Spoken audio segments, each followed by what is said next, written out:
18वां अध्याय। अदिति और दिति की संतानों की तथा मरुदगण की उत्पत्ति का वर्णन। श्री सुखदेव जी कहते हैं, परीक्षित, सविता की पत्नी ऋषि के गर्भ से 8 संतानें हुई। सावित्री, व्याति, त्रयी, अग्निहोत्र, पशु, सोम, चातुर्मास्य, पंच महायज्ञ। भग की पत्नी सिद्धि ने महिमा, विभु और प्रभु ये 3 पुत्र और आशीष नाम की एक कन्या उत्पन्न की। यह कन्या बड़ी सुंदरी और सदाचारिणी थी। धाता की 4 पत्नियां थी, कुहू, सिनीवाली, राका और अनुमति। उनसे क्रमश साय, दृश, प्रातः और पूर्णमास ये 4 पुत्र हुए। धाता के छोटे भाई का नाम था विधाता। उनकी पत्नी क्रिया थी। उससे पुरुषय नाम के 5 अग्नियों की उत्पत्ति हुई। वरुण जी की पत्नी का नाम चर्षणी था। उससे भृगु जी ने पुनः जन्म ग्रहण किया। इसके पहले वे ब्रह्मा जी के पुत्र थे। महायोगी वाल्मीकि जी भी वरुण के पुत्र थे। वाल्मीकि से पैदा होने के कारण ही उनका नाम वाल्मीकि पड़ गया था। उर्वशी को देखकर मित्र और वरुण दोनों का वीर्य स्खलित हो गया था। उसे उन लोगों ने घड़े में रख दिया। उसी से मुनिवर अगस्त्य और वशिष्ठ जी का जन्म हुआ। मित्र की पत्नी थी रेवती। उसके 3 पुत्र हुए, उत्सर्ग, अरिष्ट और पिप्पल। प्रिय परीक्षित, देवराज इंद्र की पत्नी थी पुलोमनिंदिनी शची। उनसे हमने सुना है उन्होंने 3 पुत्र उत्पन्न किए, जयंत, ऋषभ और मीडवान। स्वयं भगवान विष्णु ही बलि पर अनुग्रह करने और इंद्र का राज्य लौटाने के लिए माया से वामन उपेंद्र के रूप में अवतीर्ण हुए। उन्होंने 3 पग पृथ्वी मांगकर तीनों लोक नाप लिए थे। उनकी पत्नी का नाम था कीर्ति। उससे वृक्षलोक नाम का पुत्र हुआ। उसके सौभग आदि कई संतानें हुई। कश्यप नंदन भगवान वामन ने माता अदिति के गर्भ से क्यों जन्म लिया और इस अवतार में उन्होंने कौन से गुण, लीलाएं और पराक्रम प्रकट किए, इसका वर्णन मैं आगे 8वें स्कंद में करूंगा। प्रिय परीक्षित, अब मैं कश्यप जी की दूसरी पत्नी दिति से उत्पन्न होने वाली उस संतान का परंपरा का वर्णन सुनाता हूँ, जिसमें भगवान के प्यारे भक्त श्री प्रहलाद जी और बलि का जन्म हुआ। दिति के दैत्य और दानवों के वंदनीय 2 ही पुत्र हुए, हिरण्यकश्यप और हिरण्याक्ष। इनकी संक्षिप्त कथा मैं तुम्हें तीसरे स्कंद में सुना चुका हूँ। हिरण्यकश्यप की पत्नी दानवी कयादु थी। उसके पिता जम्ब ने उसका विवाह हिरण्यकश्यप से कर दिया था। कयादु के 4 पुत्र हुए, सहाद, अनुहाद, हाद और प्रहलाद। इनकी सिंहिका नाम की एक बहन भी थी। उसका विवाह विप्रचिति नामक दानव से हुआ। उससे राहु नामक पुत्र की उत्पत्ति हुई।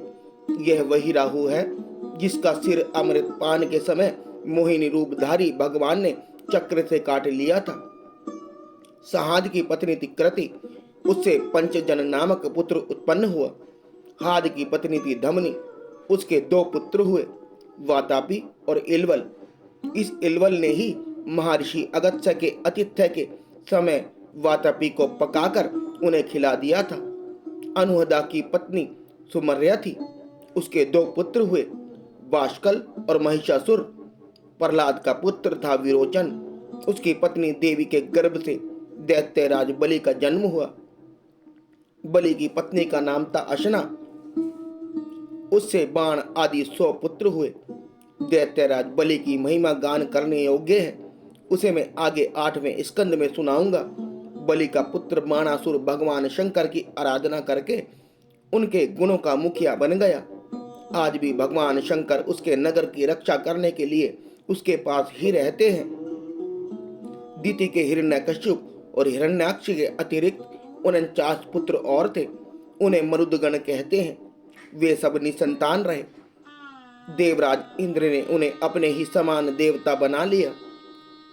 राजा परीक्षित ने पूछा, भगवान, मरुदगण ने ऐसा कौन सा सत्कर्म किया था जिसके कारण वे अपने जन्मजात असुरोचित भाव को छोड़ सके और देवराज इंद्र के द्वारा देवता बना लिए गए? ब्राह्मण, मेरे साथ यहाँ की सभी ऋषि मंडली यह बात जानने के लिए अत्यंत उत्सुक हो रही है, अतः आप कृपा करके विस्तार से यह रहस्य बतलाइए। सूत जी कहते हैं, शौनक जी, राजा परीक्षित का यह प्रश्न थोड़े शब्दों में बड़ा सार गर्भित था। उन्होंने बड़े आदर से पूछा भी था, इसलिए सर्वज्ञ श्री सुखदेव जी महाराज बड़े ही प्रसन्न चित्त से उनका अभिनंदन करके यूं कहा।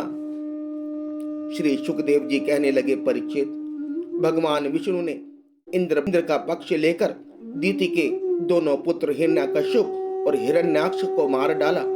अतः दीति शोक की आग से उदित क्रोध से जलकर इस प्रकार सोचने लगी, सचमुच इंद्र बड़ा विषयी, क्रूर और निर्दयी है। उसने अपने भाइयों को ही मरवा डाला। वह दिन कब होगा जब मैं भी उस पापी को मरवा कर आराम से सोऊंगी। लोग राजाओं के, देवताओं के शरीर को प्रभु कहकर पुकारते हैं, परंतु एक दिन वह कीड़ा विष तथा राख का ढेर हो जाता है। इसके लिए जो दूसरे प्राणियों को सताता है उसे अपने सच्चे स्वार्थ या परमार्थ का पता नहीं है, क्योंकि इससे तो नरक में जाना पड़ेगा। मैं समझती हूँ इंद्र अपने शरीर को नित्य मानकर मतवाला हो रहा है, उसे अपने विनाश का पता ही नहीं है। अब मैं वह उपाय करूंगी जिससे मुझे ऐसा पुत्र प्राप्त हो जो इंद्र का घमंड चूर चूर कर दे। दीति अपने मन में ऐसा विचार करके सेवा, सुशुल्पा, विनय, प्रेम और जितेंद्रियता आदि के द्वारा निरंतर अपने पति देव कश्यप जी को प्रसन्न रखने लगी। वह अपने पति देव के हृदय का एक एक भाव जानती रहती थी और परम प्रेम भाव, मनोहर एवं मधुर भाषण तथा मुस्कान भरी तिरछी चितवन से उनका मन अपनी ओर आकर्षित करती रहती थी। कश्यप जी महाराज बड़े विद्वान और विचारवान होने पर भी चतुर दीति की सेवा से मोहित हो गए और उन्होंने विवश होकर यह स्वीकार कर लिया कि मैं तुम्हारी इच्छा पूर्ण करूंगा। स्त्रियों के संबंध में यह कोई आश्चर्य की बात नहीं है। सृष्टि के प्रभात में ब्रह्मा जी ने देखा कि सभी जीव असंग हो रहे हैं, तब उन्होंने अपने आधे शरीर से स्त्रियों की रचना की और स्त्रियों ने पुरुषों की मति अपनी ओर आकर्षित कर ली। हाँ तो भैया, मैं कह रहा था कि दीति ने भगवान कश्यप की बड़ी सेवा की, इससे वे उस पर बहुत ही प्रसन्न हुए। उन्होंने दीति का अभिनंदन करते हुए उससे मुस्कुराकर कहा। कश्यप जी ने कहा, अरिंद सुंदरी प्रिय, मैं तुम पर प्रसन्न हूँ। तुम्हारी जो इच्छा हो मुझसे मांग लो। पति के प्रसन्न हो जाने पर पत्नी के लिए लोक या परलोक कौन सी अभिष्ट वस्तु दुर्लभ है। शास्त्रों में यह बात स्पष्ट कही गई है कि पति ही स्त्रियों का परम आराध्य इष्ट देव है। प्रिय, लक्ष्मीपति भगवान वासुदेव ही समस्त प्राणियों के हृदय में विराजमान है। विभिन्न देवताओं के रूप में नाम और रूप के भेद से उन्हीं की कल्पना हुई है। सभी पुरुष चाहे किसी भी देवता की उपासना करें, उन्हीं की उपासना करते हैं। ठीक वैसे ही स्त्रियों के लिए भगवान ने पति का रूप धारण किया है। वे उनकी सेवा उसी रूप में पूजा करती है। इसलिए प्रिय, अपना कल्याण चाहने वाली पतिव्रता स्त्रियां अनन्य प्रेम भाव से अपने पति देव का ही पूजा करती है, क्योंकि पति देव ही उनके परम प्रियतम आत्मा और ईश्वर है। कल्याणी, तुमने बड़े प्रेम भाव से भक्ति से मेरी वैसी ही पूजा की है। अब मैं तुम्हारी सब अभिलाषाएं पूर्ण कर दूंगा। असत्यों के जीवन में ऐसा होना अत्यंत दुर्लभ है। दीति ने कहा, ब्राह्मण, इंद्र ने विष्णु के हाथों मेरे 2 पुत्र मरवाकर मुझे निपुति बना दिया है। इसलिए यदि आप मुझे मुंह मांगा वर देना चाहते हैं तो कृपा करके एक ऐसा अमर पुत्र दीजिए जो इंद्र को मार डाले। परीक्षित, दीति की यह बात सुनकर कश्यप जी खिन्न होकर पछताने लगे। वे मन ही मन कहने लगे, आज मेरे जीवन में बहुत बड़े अधर्म का अवसर आ पहुंचा है। देखो तो सही, अब मैं इंद्रियों के विषयों में सुख मानने लगा हूं। स्त्री रूपिणी माया ने मेरे चित्त को अपने वश में कर लिया है। आज मैं कितनी दीनहीन अवस्था में हूं। अवश्य ही अब मुझे नरक में गिरना पड़ेगा। इस स्त्री का कोई दोष नहीं है, क्योंकि इसने अपने जन्मजात स्वभाव का ही अनुसरण किया है। दोष मेरा है जो मैं अपनी इंद्रियों को अपने वश में ना रख सका, अपने सच्चे स्वार्थ आदि परमार्थ को ना समझ सका। मुझ मूड को बार बार धिक्कार है। सच है, स्त्रियों के चरित्र को कौन जानता है। इनका मुंह तो ऐसा होता है जैसे शरद ऋतु का खिला हुआ कमल। बातें सुनने में ऐसी मीठी होती हैं मानो अमृत घोल रखा हो, परंतु हृदय वह तो इतना तीखा होता है कि मानो छुरी की पैनी धार हो। इसमें संदेह नहीं कि स्त्रियां अपनी लालसाओं की कठपुतली होती हैं। सच पूछो तो वे किसी से प्यार नहीं करती। स्वार्थवश वे अपने पति, पुत्र और भाई तक को मार डालती है या मरवा डालती है। अब तो मैं कह चुका हूं कि जो तुम मांगोगी मैं तुम्हें दूंगा। मेरी बात झूठी नहीं होनी चाहिए, परंतु इंद्र भी वज्र करने योग्य नहीं है। अच्छा, अब इस विषय में मैं यह युक्ति करता हूं, प्रिय परीक्षित। सर्वसमर्थ कश्यप जी ने इस प्रकार मन ही मन अपनी बत्सरना करके दोनों बात बनाने का उपाय सोचा और फिर तनिक रुष्ट होकर दीति से कहा। कश्यप जी बोले, कल्याणी, यदि तुम मेरे बतलाए हुए व्रत का 1 वर्ष तक विधि पूर्वक पालन करोगी तो तुम्हें इंद्र को मानने वाला पुत्र प्राप्त होगा, परंतु यदि किसी प्रकार नियम में त्रुटि हो गई तो वह देवताओं का मित्र बन जाएगा। दीति ने कहा, ब्राह्मण, मैं उस व्रत का पालन करूंगी। आप बतलाइए कि मुझे क्या क्या करना चाहिए, कौन कौन से काम छोड़ देने चाहिए और कौन से काम ऐसे हैं जिनसे व्रत भंग नहीं होता।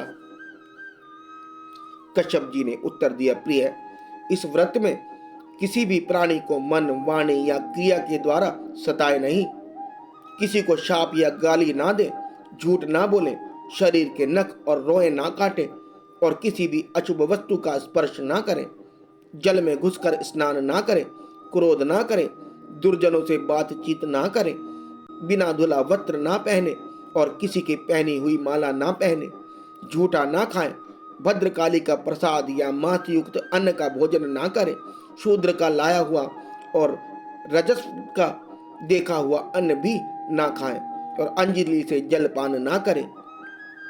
झूठे मुंह बिना आचमन किए, संध्या के समय बाल खोले हुए, बिना श्रृंगार के वाणी का संयम किए बिना और बिना चद्दर ओढ़े घर से बाहर ना निकले, बिना पैर धोए अपवित्र अवस्था में गीले पांवों से उत्तर या पश्चिम सिर करके दूसरे के साथ नग्न अवस्था में तथा सुबह शाम सोना नहीं चाहिए। इस प्रकार इन निषिद्ध कर्मों का त्याग करके सर्वदा पवित्र रहे, दुला वस्त्र धारण करें और सभी सौभाग्य के चिन्हों से सुसज्जित रहे। प्रातः काल कलेवा करने के पहले ही गाय, ब्राह्मण, लक्ष्मी जी और भगवान नारायण की पूजा करें। इसके बाद पुष्पमाला, चंदन आदि सुगंध द्रव्य, नैवेद्य और आभूषण आदि से सुहागिनी स्त्रियों की पूजा करें तथा पति की पूजा करके उसकी सेवा में संलग्न रहे और यह भावना करती रहे कि पति का तेज मेरी कोख में स्थित है। प्रिय, इस व्रत का नाम पुष्पन है। यदि 1 वर्ष तक तुम इसे बिना किसी त्रुटि के पालन कर सकोगी तो तुम्हारी कोख से इंद्रधाती पुत्र उत्पन्न होगा। परीक्षित, दीति बड़ी मनस्वी और दृढ़ निश्चय वाली थी। उसने बहुत ठीक है कहकर उनकी आज्ञा स्वीकार कर ली। अब दीति अपने कोख में भगवान कश्यप का वीर्य और जीवन में उनका बतलाया हुआ व्रत धारण करके अनायास ही नियमों का पालन करने लगी। प्रिय परीक्षित, देवराज इंद्र अपनी मौसी दीति का अभिप्राय जान बड़ी बुद्धिमानी से अपना वेश बदलकर दीति के आश्रम पर आए और उसकी सेवा करने लगे। वे दीति के लिए प्रतिदिन समय समय पर वन से फूल, फल, कंद मूल, समिधा, कुश, पत्ते, दूब, मिट्टी और जल लाकर उसकी सेवा में समर्पित करते।